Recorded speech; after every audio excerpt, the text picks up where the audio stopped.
nama baay'ee jabaa nama argadhe. Akkam jirtai? Har'a eenyu faana jira? Promoter Nageessoo Waltajjii Nageessoo jedhamu.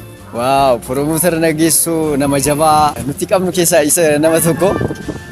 Isti Adaamaa hagam jaalatta? Ani gaafadha malee hin gaafatamu.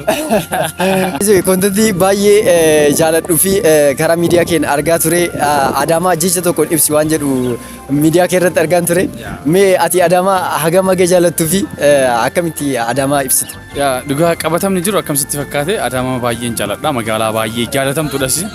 Akkuma viidiyoo garaagaraa irratti ilaaltee taanaan Adaamaan magaalaa jaalalaati jedhanii namoonni baay'een ibsanii akkasuma dhugaa magaalaa jaalalaati. Magaalaa jaalalaa immoo akkamittiin jibbareen? Adaamaan maal akka qabduu fi maal akka taate ibsaa jirta. Adaamaa akkam haga jaalattu naaf ibsiteetta. Kun waan addaati. Mootoo kee dhammoo kun Adaamaa jecha tokkoon ibsi wanti jedhu. Adaamaa jecha tokkoon ibsiin kun akkamitti fakkaate? Adaamaan jecha tokkoon ibsiin carraa nama saniif laatuuf malee Adaamaa jecha tokkoon akka ibsamtuuf miti. Adaamaan jaalalaa, Adaamaan magaalaa jaalalaati. Magaalaa kana adda keessatti jiraattonni magaalaa kana dhugaa dubbachuudhaaf jaalala mataan isaanii iyyuu. Kanaaf magaalaa kana baay'een jaaladha. Adaamaan baay'ee jaalatamti.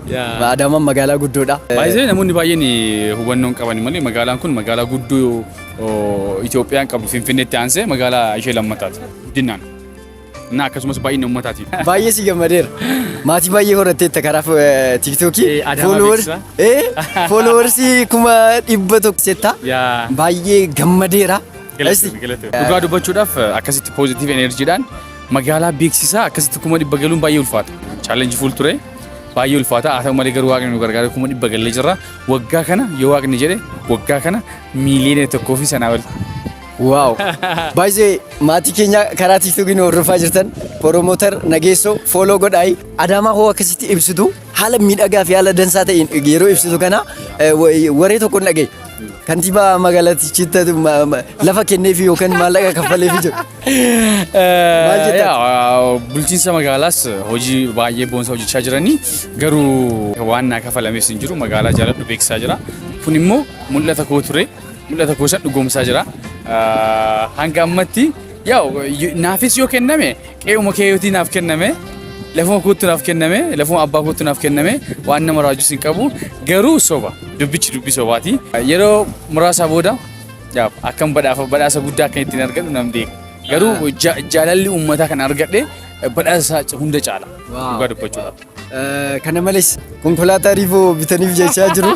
Ati immoo lafa odoo dhaabbattu si arge. Mee maal jetta kana irratti? Namni waa baay'ee odeessa. Magaalaa kanaaf hamma hojjechuu qabu hin hojjenne ganaan hojjedha. Magaalaa kana qofa osoo hin taane akkuma Oromiyaatti akkuma biyyattuu iyyuu waan beeksisnu waan hojjennu baay'ee jira. Sanaaf immoo humna qabnu, dandeettii qabnu, beekumsa qabnu hojjechuudhaaf qophiidha.